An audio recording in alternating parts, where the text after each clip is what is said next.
Hello नमस्ते students, कैसे हैं आप सभी लोग। उम्मीद है आप खुश होंगे और अपनी पढ़ाई को बहुत अच्छी तरह कर रहे होंगे। उम्मीद ये भी करता हूं कि आपने जो पिछले क्लास से मैंने जितनी भी पढ़ाई है आपने सभी को उसको पढ़ लिया होगा या फिर पढ़ रहे होंगे। तो आपका एक बार पुनः इस यूट्यूब चैनल से मैं स्वागत और अभिवादन करता हूं। कैसे हैं आप सभी। हमने पिछली क्लास में जान लिया था कि फ्यूचर क्या होता है, उसके बारे में कैसे क्वेश्चंस आते हैं, क्या चीजें हैं, क्या शॉर्टकट हो सकते हैं। इन सभी को हमने पिछली क्लास में जरूर जाना था। अगर आपने उन क्लासों को नहीं देखा तो जरूर जाकर देखें, ताकि आगामी जो क्लासें हैं उसमें आपको दमदार तैयारी का मौका मिल सके और आप बेहतरीन तैयारी करके पेपर में जाए, ताकि पेपर को है अब की बार आखिरी बार। तो स्वागत है आप सभी का एक बार पुनः इस YouTube चैनल की ओर से। मैं आपका ही छोटा सा टीचर दीपक सिंह राजपूत आप सभी का स्वागत करता हूं और अभिवादन करता हूं। आप मेरे पीछे जो देख पा रहे हैं, मैंने टॉपिक डाल रखा है फ्यूचर टेंस। और फ्यूचर टेंस का भी मैंने आपको दो फंक्शन बताए थे कि इसको बताने के लिए या तो प्रेजेंट टेंस की रिक्वायरमेंट होती है या फिर मूड की रिक्वायरमेंट होती है। और मूड से ही बना है मॉडल, मॉडल से निकले हैं विल और सेल।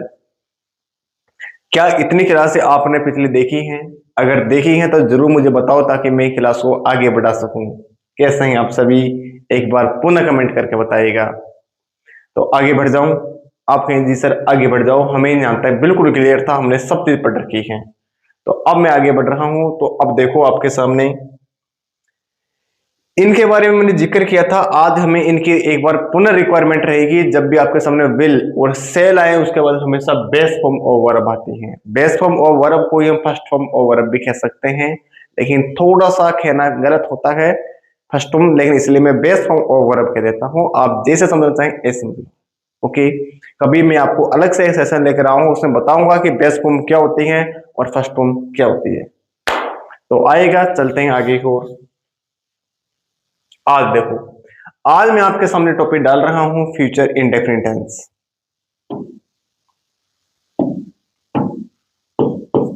तू जो छूले फ्यूचर इंडेफिनिट। बेटा मैं आपसे अगर पूछना चाहूं कि फ्यूचर इंडेफिनिट क्या होते हैं तो आप बताओगे? वही क्या जवाब दोगे मुझे इस बारे में कि सर ये होता फ्यूचर इंडेफिनिट?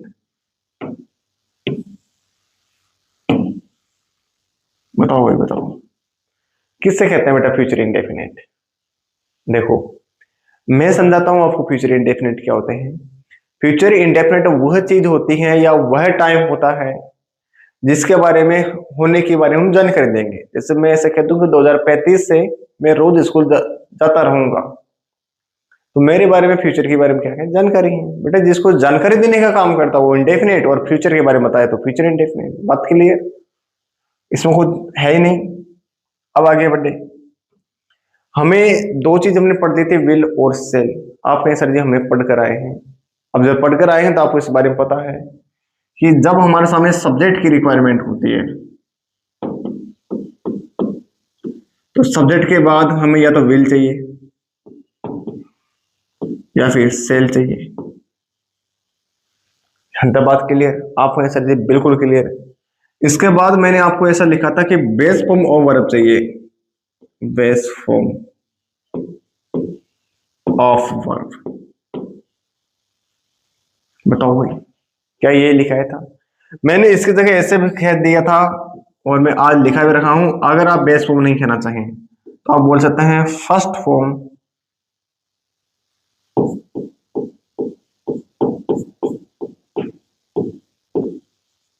Of verb. अब इसके बाद हमें कुछ लिखने की जरूरत नहीं है, क्योंकि अब जो चीज बची है ना वो पेपर वाला लिखे लिखाया देगा। हमें पेपर में ऐसे से आएगा। हमें तो ओनली वर्ब भरना होता है टेंस के अंदर। टेंस में कुछ भी चीज नहीं है जो उसको हमें भरना पड़े। कभी कभी एडवर्ब की जरूर लोकेशन आ सकती है, बाकी नहीं तो आपके सामने हमेशा वर्ब की जगह ही पूछेगा पेपर। और जब वर्ब पूछेगा ना तो हमें ऑब्जेक्ट या सब्जेक्ट से कोई खासा लेना देना होता ही नहीं है।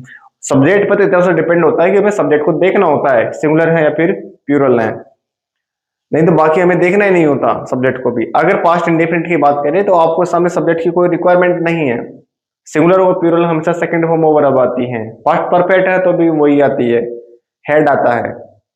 तो कई बार हमें देखने की रिक्वायरमेंट नहीं होती, और लेकिन बस बेसिकली हम बात करें तो सब्जेक्ट लिखा लिखा मिलता है, हमें उससे खास प्रभाव नहीं पड़ता, ना ऑब्जेक्ट से हमें प्रभाव पड़ता है। बेटा ऐसा काम तो स्कूलों में होता था, एकेडमिक क्लासों में होता है। आप कॉम्पिटिटिव की तैयारी कर रहे हैं, अपना लेवल को अप करना होगा, आपको अपडेट रहना होगा, है ना।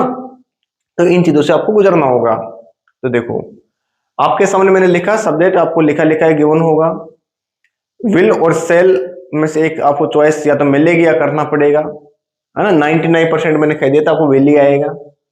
और उसके बाद हम बात करें, हमें बेस फॉर्म ऑफ वर्ब की रिक्वायरमेंट होती है। बेस फॉर्म ऑफ वर्ब नहीं है तो आप फर्स्ट फॉर्म ऑफ वर्ब कह सकते हैं। बताओ भाई, कोई दिक्कत है तो आप पूछो।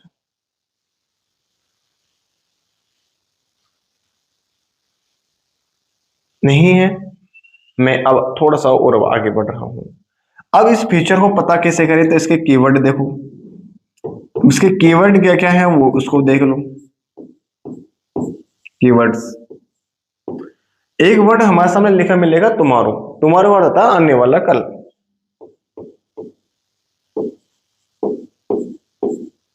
टुमारो है। एक लिखा मिलेगा अपकमिंग। अब अपकमिंग के साथ कुछ जोड़ दें, जैसे upcoming day, upcoming week, upcoming month, upcoming year, upcoming morning, upcoming evening, कुछ भी जोड़ दे एक्सेट्रा, पेपर की मर्जी हो। तो मैं इसको एक ब्रैकेट में कह देता हूँ कि आप जो भी आए ना उसके साथ आप जोड़ सकते हैं अपकमिंग। बात क्लियर? हाँ भाई।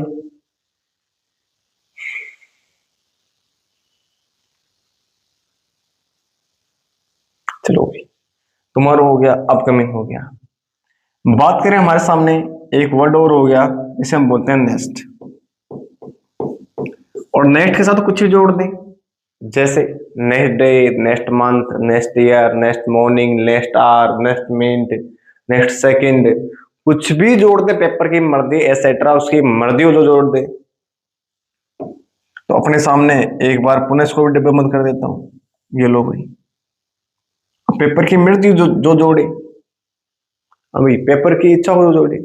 अब इसके अलावा कुछ और खास वर्ड क्या रह गए, तो देखो एक दो वर्ड पेपर में कभी कभी आ जाते हैं। कभी कभी क्या जाते हैं पेपर में, उस वर्ड को जानो। पेपर में कभी कभी एक वर्ड आ जाता है जिसको हम बोलते हैं अगेन। अगेन का अर्थ होता है दोबारा, किसी चीज का रिपीटेशन होना, है ना। एक कभी कभी हमें देखने को मिल सकता है सोन। सोन मीन जल्द। तो ऐसे वर्ड हमें लिखे हो सकते हैं, और ये जब लिखे वर्ड मिल गए तो ये आइडेंटिफाई कर देते हैं सीधा फ्यूचर टेंस को। तो एक बार आप देखो कितनी चीजें आपको समझ में आ रही हैं, कितनी चीजें आपको और पूछनी है तो आप पूछ सकते हैं। देखो मेरे अनुसार कोई डाउट नहीं रहना चाहिए, फिर भी अगर आपको कोई डाउट आते हैं तो उसको मेरी जिम्मेदारी है, मैं बताऊंगा आपको।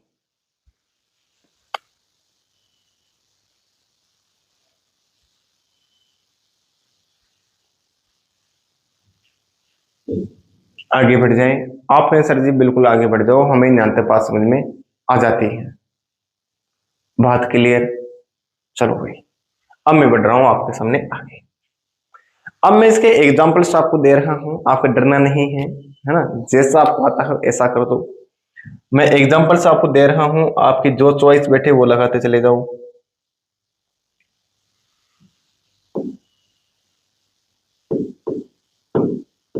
रोहित शर्मा। रोहित शर्मा, जानते हो रोहित शर्मा को?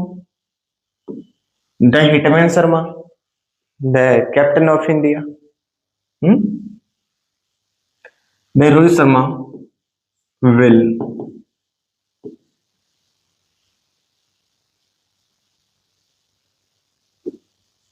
Hair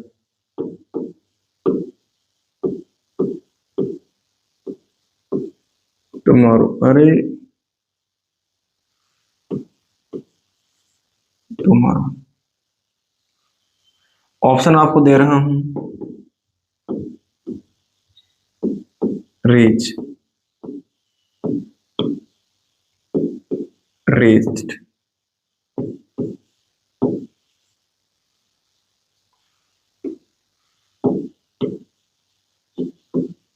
riches.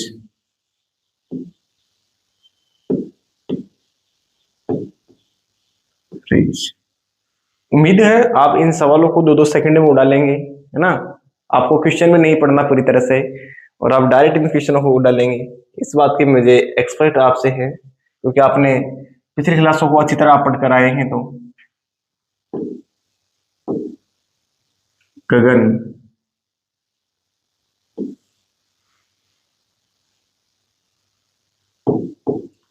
To bank next Monday.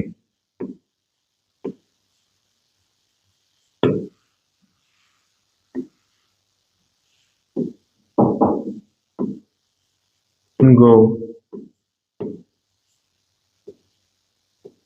gone, will go,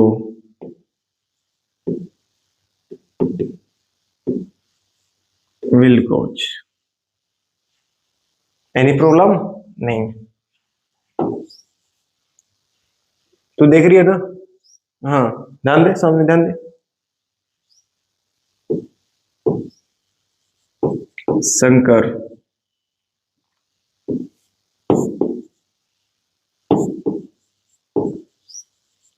bank next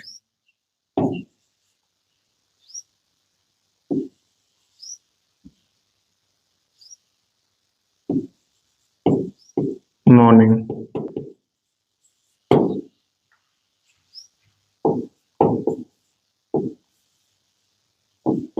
go, goes,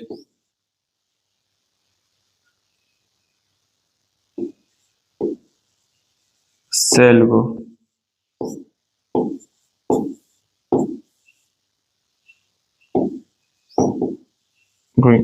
बेटा ये 3 क्वेश्चन है, अपनी जो चॉइस है, आपका चाहे गलत हो जाए कोई इश्यू नहीं है, आप करके दिखाओ, मैं यहीं खड़ा हूं।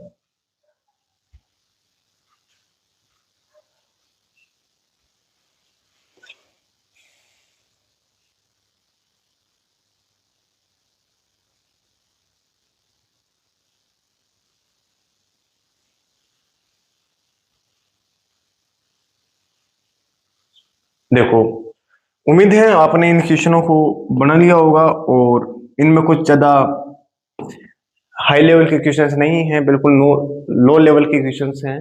रोहित शर्मा विल, अब विल जैसे ही दिखा मुझे आइडेंटिफाई हो गया कि फ्यूचर टेंस की ओर बात हो रही है, क्योंकि विल मॉडल्स में आता है। अब मॉडल्स जब भी आते हैं तो उसके बाद बेस फॉर्म और वर्ब ली जाती हैं, और बेस फॉर्म की बात करें तो बेस फॉर्म फर्स्ट फॉर्म ही है रीच। सही, ये 2 ऑप्शन सेम हो गए, कोई इश्यू नहीं, दोनों आंसर नहीं थे। ऐसे नहीं चल सकता। दैट्स कंप्लीट, हमारा आंसर क्लिक हुआ। गगन टू बैंक नेक्स्ट मंडे। अब नेक्स्ट से जैसे ही वर्ड देखा, नेक्स्ट के साथ मंडे लिखा है, तो नेक्स्ट के साथ कुछ जुड़ मिल गया। ये अपने कीवर्ड में है, गिवन है, कीवर्ड में गिवन है नेक्स्ट वाला वर्ड, तो ये अपने सामने टेंस को आइडेंटिफाई कर रहा है, फ्यूचर को। अब फ्यूचर की बात कर रहे हैं जब हम, तो फ्यूचर के लिए हमें चाहिए विल या सेल। इस ऑप्शन में गो है, नहीं चल सकता। थर्ड फॉर्म ओवर सीधा नहीं चल सकती। विल गो चल सकता है, विल गोज नहीं चल सकता। जब चल सकता है तो एक आंसर रहा। बताओ, कोई परेशानी? आप कहें सर जी कोई परेशानी नहीं, हमें हर कोई चीज समझ में आती है। अगला सवाल, Shankar to bank next morning. इस बार फिर नेक्स्ट मॉर्निंग जुड़ा है, नेक्स्ट जैसे जुड़ा तो आइडेंटिफाई हो गया, फ्यूचर की बात कर रहे हैं ना भाई। जब फ्यूचर की बात कर रहे हैं तो शंकर सिंगुलर है, इसलिए सीधा फर्स्ट फॉर्म नहीं आ सकती। शंकर के साथ या तो ऐसे ऐसा होता तो प्रेजेंट इंडेफिनिट मान लेते। हाँ भाई, तो हमारे सामने आंसर क्या रहा? आंसर यहां से बात करें, सेल गो और गोज। गोइंग डायरेक्ट नहीं आ सकता, इस बात को दुनिया कहती है कि गोइंग तभी आ सकता है जब ये गोइंग कभी जिरेंड का काम करें, यानी आईएनजी वाली फॉर्म जब भी लग सकती है जब ये जिरेंड वाला काम कर रहे हैं डायरेक्ट, तब ये तो नाउन होगा फिर प्रोनाउन होगा। मेनली नाउन में ही काम करते हैं ये, तो ये अपने में नाउन होता है जिरेंड, लेकिन यहाँ तो ये वर्ब पूछ रहा है, तो इसकी आइडेंटिफाई नहीं है यहाँ पर। अब इसमें से क्या आंसर है?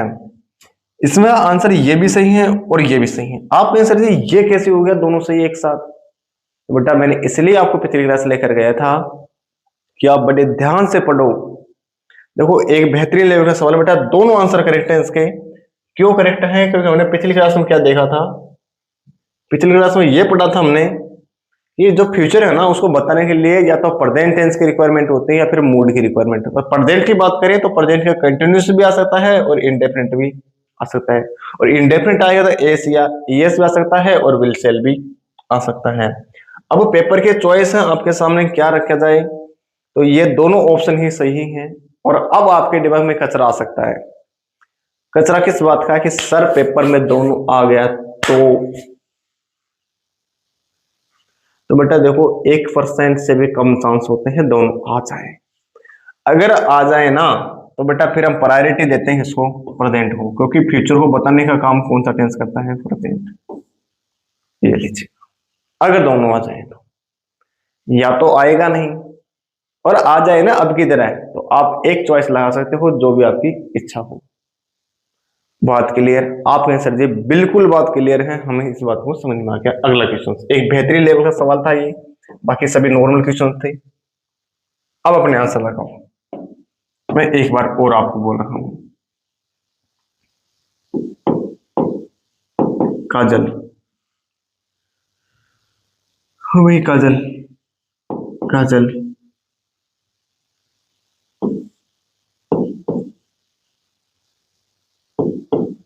The USA. ले भाई, यूएसए। Next day. भाई इसमें क्या पहचान मिल गई आपने? सर इसमें नेक्स्ट डे मिल गया, वो नेक्स्ट डे जैसे ही मिलता है तो आपने कहीं सर ये तो फ्यूचर की ओर इशारा कर रहा है, तो बिल्कुल फ्यूचर की ओर इशारा कर रहा है। तो ऑप्शन में इस साइड इस बार इधर लिख दूं। ये हमारे सामने पहला ऑप्शन है गो, दूसरा है वेंट, थर्ड है गोज, और डी है गोइंग।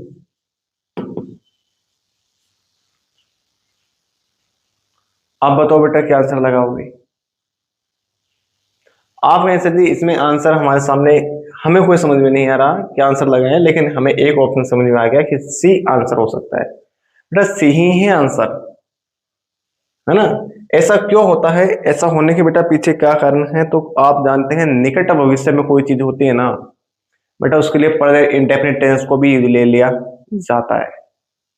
कभी पढ़ना आप बुक्स खोलकर, कोई अच्छी किताबें लिखी हैं उसमें यह होता है कि अगर वो निकट भविष्य की बात कर रहे हैं और कोई चीज फिक्स है तो बेटा उसके लिए प्रेजेंट इंडेफिनिट टेंस का यूज कर दिया जाता है।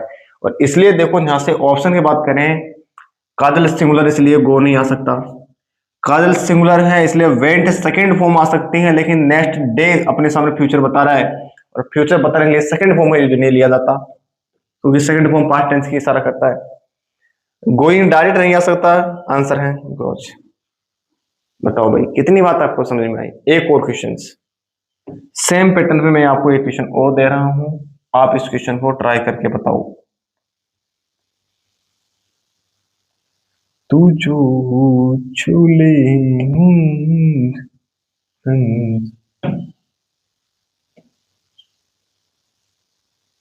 ले भाई, एक और ले आऊं? आ जा भाई, ये का हो वो, हम एक और ऑप्शन ला रहे हैं ससुर, ये दो दो ऑप्शन दे रहा है ससुर, ऐसे कैसे पार पड़ेगी ससुर? चलो कोई नहीं, करते हैं इसको भी तोड़ फोड़, मिलाते हैं इसको भी किसी और के साथ। चलो भाई, मैंने आपके सामने 3 क्वेश्चन रख रहा हूं, एक बार आप तीनों क्वेश्चनों को देखो। एक और रख दूं? मन करे ऐसे, हे ससुर हमारा मन करते हैं।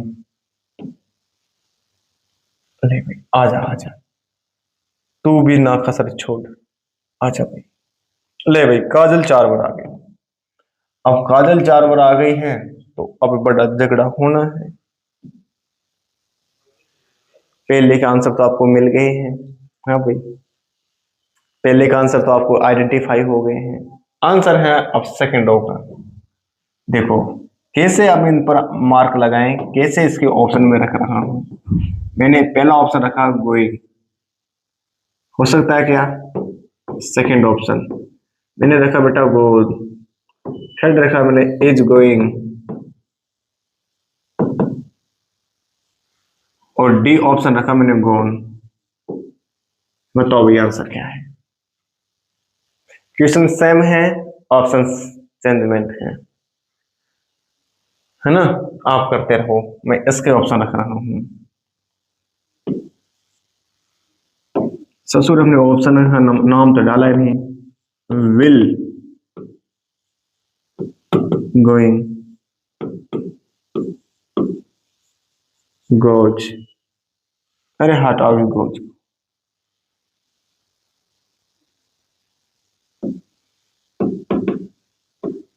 Will go going right.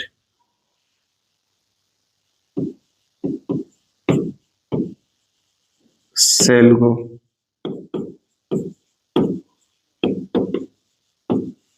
Will goes,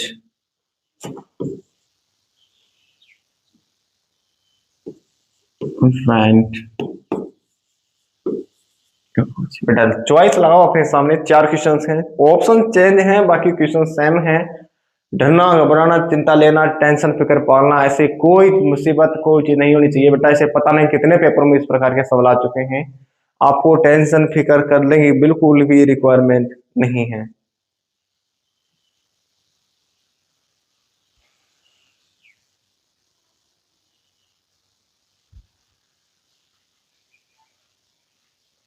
देखो और अपना आंसर लगाओ, क्या आंसर हो सकता है। बेटा देखो मैं आपको ऐसे कह देता हूँ, एक ट्री बनवा दूं क्या आप कहीं तो। आप कैसे जी इतना घुमाने से बेटर है मैं एक ट्रिक बनवा दूं। बेटा ट्रिक ये है, ट्रिक ये है, पहले आप देखो फिर मैं आपको एक ट्रिक की ओर इशारा कर रहा हूं। ट्रिक क्या है, ट्रिक ये है कि बेटा लोग तो कुछ भी कह सकते हैं, दुनिया है, यूट्यूब वाले कुछ भी कह सकते हैं, जानकारी अभाव में लोग कुछ भी कह सकते हैं। बेटा रियलिटी तो तब है जब हम प्रीवियस ईयर देख कर आते हैं और हमें पता चलता है कि वास्तव में ऐसा ऐसा हो रखा है, हमारा पेपर वो बोर्ड ने इस प्रकार माना है, तो बेटा हम उसको डिनाई नहीं कर सकते, उसके लिए मना नहीं कर सकते, उससे हम मुंह नहीं फेर सकते कि पेपर में कैसे सवाल आ रहे हैं, हम कैसे पढ़ के जा रहे हैं। हमारा एक उद्देश्य है, पेपर में हमें चाहे कितनी ट्रिकों पर ट्रिक लगानी पड़ जाए, लेकिन पेपर का जो आंसर्स है वो बिल्कुल करेक्ट होना चाहिए। हम लड़ाई उसके लड़ रहे हैं, बाकी किसी और की लड़ाई है ही नहीं। लड़ाई इस बात की नहीं है कि मेरे चैनल को कितने लोग देख रहे हैं, कितनों ने सब्सक्राइब किया, कितनों ने लाइक किया। बेटा मुझे खुद इस बात से इंटरेस्ट अभी नहीं है, क्योंकि मैं भी अपनी ऑफलाइन क्लासों में बिजी रहता हूँ, मुझे भी समय नहीं है। लेकिन मैं इतना चाहता हूँ कि ये जो टेंस की जो जड़ है, जिस बच्चों को बेटा लेकर पेपर में हजारों बच्चों की ये समस्या है, लाखों बच्चों को बेटा ये समस्या है कि वो बच्चे इस टेंस से डरते हैं, क्योंकि स्कूल वालों ने इतना दमका दिया इस टेंस को लेकर, इतनी चीजों मिक्स कर दी, इतनी खिचड़ियां बना दी गई इस टेंस को लेकर कि बेटा वो समझ नहीं पाई कि वास्तव में टेंस है क्या। मैंने आपको हर चीज क्लियर करके दी है, वास्तव में टेंस ये है। और बेटा आप छोटे से लेकर बड़े तक पेपर को क्वालिफाई कर सकते हैं, आपकी चाहे जितने एग्जाम है। अभी तो कई लोग सोच रहे हैं सर टेंस का फ्यूचर इंडेफिनिट चल रहा है, फ्यूचर के बाद तो खत्म हो जाएगा ना। नहीं बेटा, टेंस का भी खत्म नहीं होना। अब टेंस खत्म होने के लिए अभी कम से कम 4 क्लास की रिक्वायरमेंट और होगी। बेटा इतना गहरा टॉपिक है ये, आपने कभी अनुमान ही नहीं लगाया होगा टेंस की, वास्तविक टेंस ऐसा होता है। तो आप जिस स्टेज पर तैयारी कर रहे हैं, जिस मेरे साथ तैयारी कर रहे हैं, वो आप वन ऑफ द बेस्ट तैयारी कर रहे हैं दुनिया की। तो बेटा अपने आप पर विश्वास रखिएगा। अगर आपने पिछली क्लास नहीं देखी तो देखकर जरूर आया करो, डाउट कमेंट सेक्शन में पूछा करो, ताकि मैं आपको उसको रिप्लाई को आसानी से कर सकूं, है ना। तो बेटा अब आओ देखो, मैं आपको ट्रिक बनवा रहा हूं। ज्यादा सीरियस मत होना बेटा, क्योंकि सीरियस लोग आईसीयू में एडमिट मिलते हैं। आप स्टूडेंट्स हैं, आप आईसीयू में भर्ती वाले नहीं हैं, अब मेरे साथ हैं। हाँ भाई, होठों से छू लो तुम मेरा गीत, हमारे दो। आओ आओ आओ बेटा देखो, जब भी बात करें विल या फिर हम बात करें सेल की, इसके बाद आप जानते हैं सर बेस फॉर्म और वर्ब आती है, जिसे हम फर्स्ट फॉर्म के नाम से कह सकते हैं ना। अगर मानो कि पेपर में ये चीजें नहीं मिल रही, अगर पेपर में ये चीजें नहीं है। तो फिर हम कैसे काम चला सकते हैं? हम चला सकते हैं बेटा गोज से, सॉरी, हम चला सकते हैं फिर उसका काम प्रेजेंट इंडेफिनिट से, प्रेजेंट इंडेफिनिट नाम से।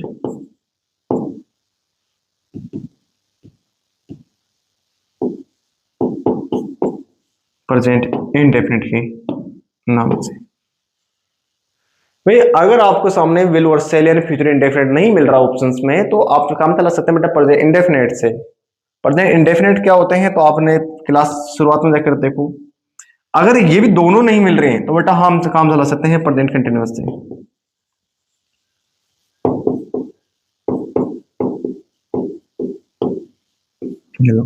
वैसे इन चीजों को ध्यान रखना, ये एक दूसरे के इक्वल्स हैं। अब बात करें सवाल की, पहला क्वेश्चन तो हम कर चुके थे, दूसरा क्वेश्चन सेम सवाल है, नेक्स्ट डे हमें समझ में आ गया।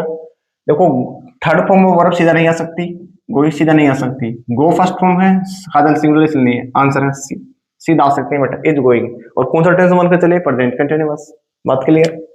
अगला सवाल, इसमें भी हमें सामने बात करें, विल के साथ आइंदे नहीं लग सकता, सीधा गोइंग नहीं आ सकता, वेंट सेकंड फॉर्म नहीं आ सकता, बेटा विल गो। बात हुई फ्यूचर इंडेफिनिट। बात क्लियर? अगला, Kajal to college the next day. अब नेक्स्ट डे की बात करें तो हमारे सामने गोज अपने सामने आंसर हो सकता है, बिल्कुल करेक्ट है। हाँ भाई से इस गो को चेंज कर देता हूं मैं, ये मैंने ध्यान से निकल गया, मैं ऑप्शन कुछ और सेट कर रहा था।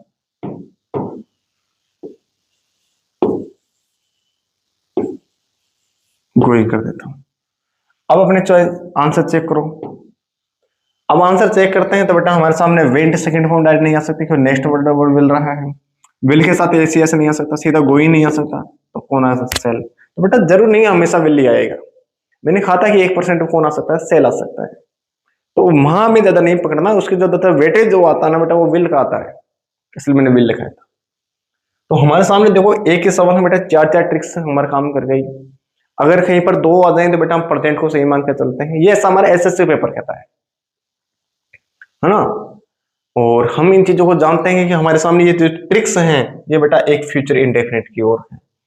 मैं एक बार साइड से हट रहा हूं, आप देखो कितनी चीज आपको समझ में आती है, फिर पूछो आप।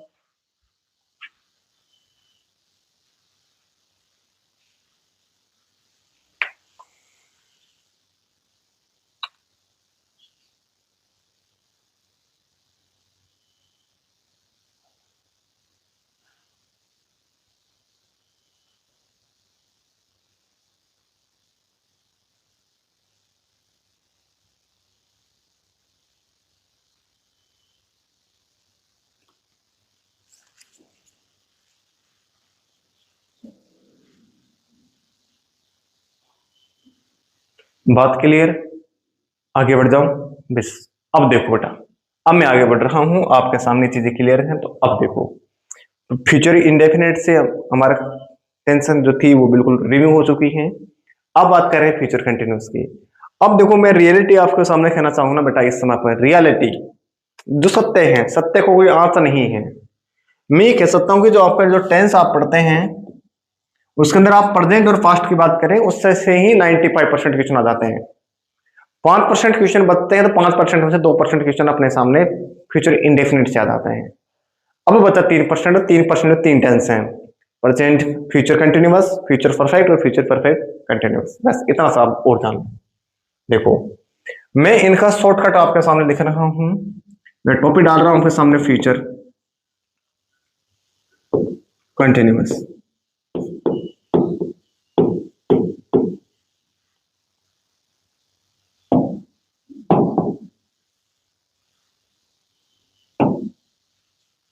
ये लो, ये फ्यूचर कंटिन्यूअस है।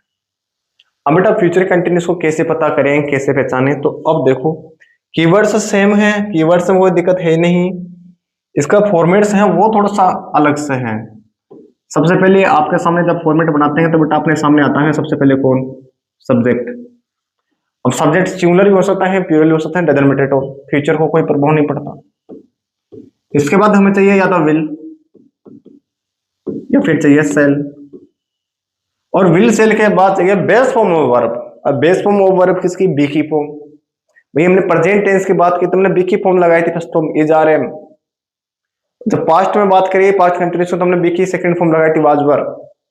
परफेक्ट में हमेशा बी की थर्ड फॉर्म आती है, third form been, perfect continuous में। अरे अब बात कर रहे हैं यहाँ से विल और सेल के बाद बेटा फर्स्ट फॉर्म नहीं बेस फॉर्म आती है। मैंने यही कहा था कि दोनों में फर्क है फर्स्ट फॉर्म और बेस फॉर्म में। बेटा बेस फॉर्म क्या आएगी, तो बी की बेस फॉर्म क्या है, बी है। और जब कंटिन्यूस की बात कर रहे हैं तो बी के साथ क्या आएगी, आईएनजी। आगे आपको पूरा सेगमेंट लिखा लिखा मिलेगा, हमें मेहनत नहीं करनी। हमें इतना सा ही देखना है जितना पेपर की रिक्वायरमेंट है, पेपर में आता बेटा सीधी बात, नो बकवास। अब की बार आखिरी बार हमें उस जिहाद से या उस चीज से नहीं उलझना है जहां से हमें पेपर में आते हैं, सॉरी पेपर में नहीं आते हैं। बेटा हमें उन चीजों को देखना है जहां से पेपर में क्वेश्चंस आते हैं, बस इतना सा देखना है। इसका फॉर्मेट हो गया। कीवर्ड्स वही हैं जो बेटा प्रेजेंट फ्यूचर इंडेफिनिट के हैं, नेक्स्ट है, टुमारो है, नेक्स्ट, ऐसे कुछ हो सकता है।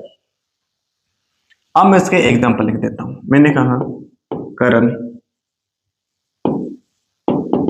Will to Udaipur next month. Options को अब हम रखना चाहिए तो ऑप्शंस में आपको दे सकता हूं, going, goes, be going, went. बताओ भाई क्या आंसर लगाओगे आप? ये सर जी यहां से हमें उदयपुर के आगे जब पढ़ते हैं तो हमें नेक्स्ट मंथ नजर आ रहा है। नेक्स्ट मंथ की बात करें तो ये फ्यूचर को इंडिकेट कर रहा है, बिल्कुल फ्यूचर टेंस ही पढ़ रहे हैं। अब विल लिखा है तो विल के बाद हमें सीधा पता है आईएनजी नहीं लगेगा कभी, एस एस नहीं लगता, सेकंड फॉर्म में हमने वर्ब नहीं लिखती, तो हमें आंसर है बी गोइंग। बी गोइंग क्यों होगा, क्योंकि बेस फॉर्म में वर्ब कौन है, बी है, और गोइंग अपने सामने कंटिन्यूस का ऐसा रखा है। That's complete.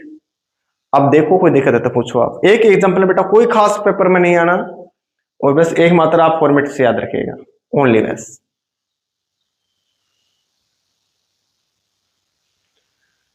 हम जो तुम वादा करके बड़ा अच्छा लगता है, क्या है वो, क्यों है वो, बड़ा अच्छा लगता है, तुमसे मिलना वादा करना बड़ा अच्छा लगता है। आगे बढ़ जाऊं क्या? आप सर जी आगे बढ़ जाओ, हमें यहाँ कोई दिक्कत नहीं बेटा। एक एग्जांपल दिया है, एक ही इनफ है। विल और सेल के बाद अगर कंटिन्यूस बात कर रहे हैं तो बेटा बी के साथ क्या आएगी, आईएनजी वाली फॉर्म्स। That's complete. बताओ कोई इश्यू नहीं, आगे आओ। अब हम एक और टॉपिक डाल रहे हैं बेटा, एक और टॉपिक डाल रहा हूं जिसका नाम फ्यूचर परफेक्ट।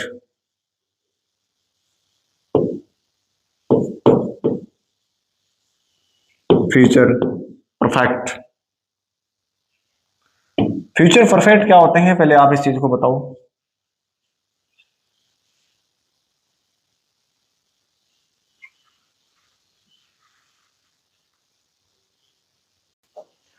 तो आपके सामने टॉपिक डाल दिया फ्यूचर परफेक्ट। फ्यूचर परफेक्ट क्या होते हैं, तो इसके बारे में केवल अनुमान लगा देता है कि ऐसा काम जो फ्यूचर में क्या होते हैं, समाप्त हो जाए। जैसे मैंने कहा मैं पढ़ाई कर रहा हूँ, 2027 में मेरी पढ़ाई क्या हो जाएगी, समाप्त हो जाएगी। तो मैं केवल अनुमान के आधार पर कह रहा हूँ कि ऐसा ऐसा हो जाएगा, और मान जाते हैं संपन्न हो जाएगा। तो खत्म होना या संपन्न होना किसी की बात कर रहे हैं तो वही बनता है future perfect.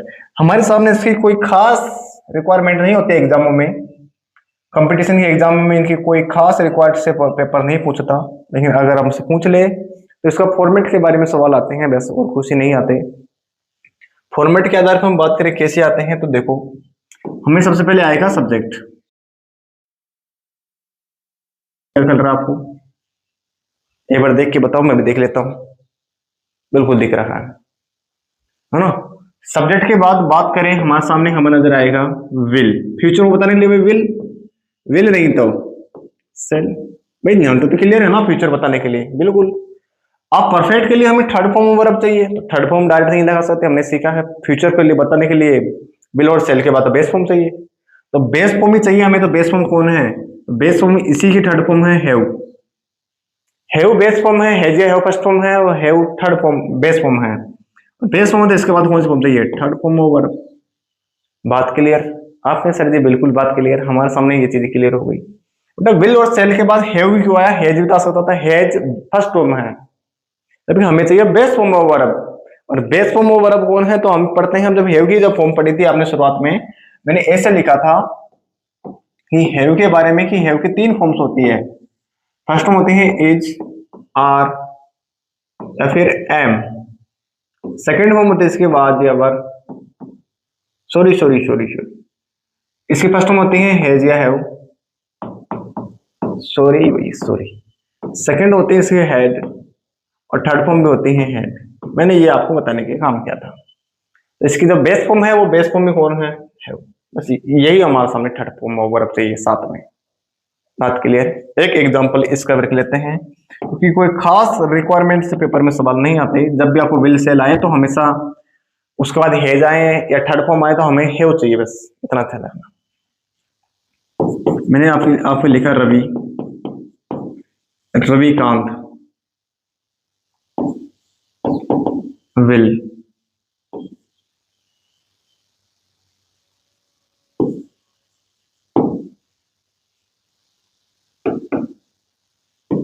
The match. Match कर जानते हो? खेलना, किसी से कंपटीशन लगाना। अब आपके दिमाग में कहीं वो गाना आ जाए जो एम राजकुमार फिल्म का था, साड़ी के फूल से कभी मैच किया रे, कभी छोड़ दिया दिल, कभी कैच किया रे, अनुमान है रे। आइएगा बात यहां तक। तो अब अपने सामने ऑप्शंस हैं, है ना? पहला ऑप्शन आपके सामने है हैव, विन है, वॉन है,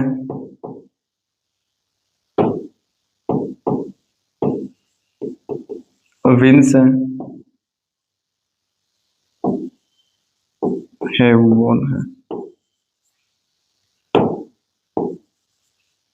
बताओ भाई आंसर है क्या? चॉइस लगा सकते हो आप? नहीं सर जी इसमें हमें एक ही मात्रा दिख गया, ऑप्शन डी है, क्योंकि हमें यहां दिख रहा है विल।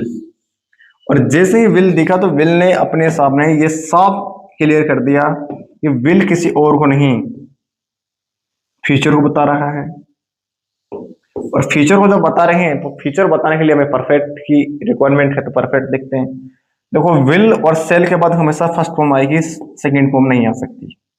एस या एस की रिक्वायरमेंट नहीं होती।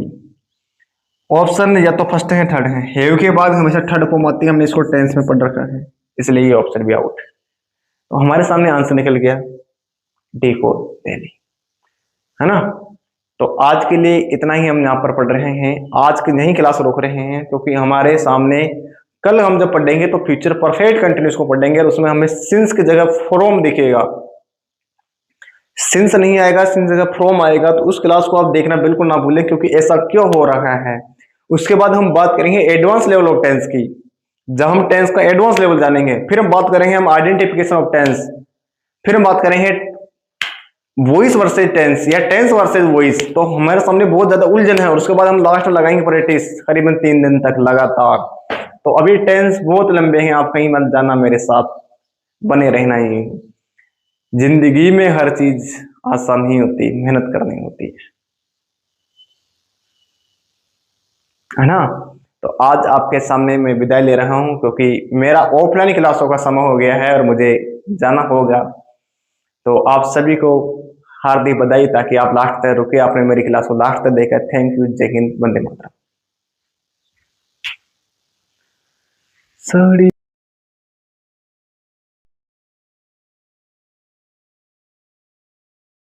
हेलो गुड मॉर्निंग, कैसे हैं आप सभी लोग? मैं दीपक सिंह राजपूत आप सभी का स्वागत और अभिवादन एक बार पुनः इस यूट्यूब चैनल पर करता हूं। हम और आप दोनों मिलकर पढ़ रहे थे 10th की क्लासें, और हमने 2-3 क्लासें करी हुई थी, और आज उसी स्टडी को आगे बढ़ा रहा हूँ। तो हमने, देखो आपको बताना चाहूँ तो मैंने यूनिवर्सल ट्रुथ पढ़ा दिया था आपको, है ना। यूनिवर्सल ट्रुथ के बारे में मैंने आपको जानकारी दे दी थी, और आज समय आ गया कि हम उस क्लास को और आगे बढ़ाएं। तो आज हम चलते हैं फॉर द कंटिन्यूटी को।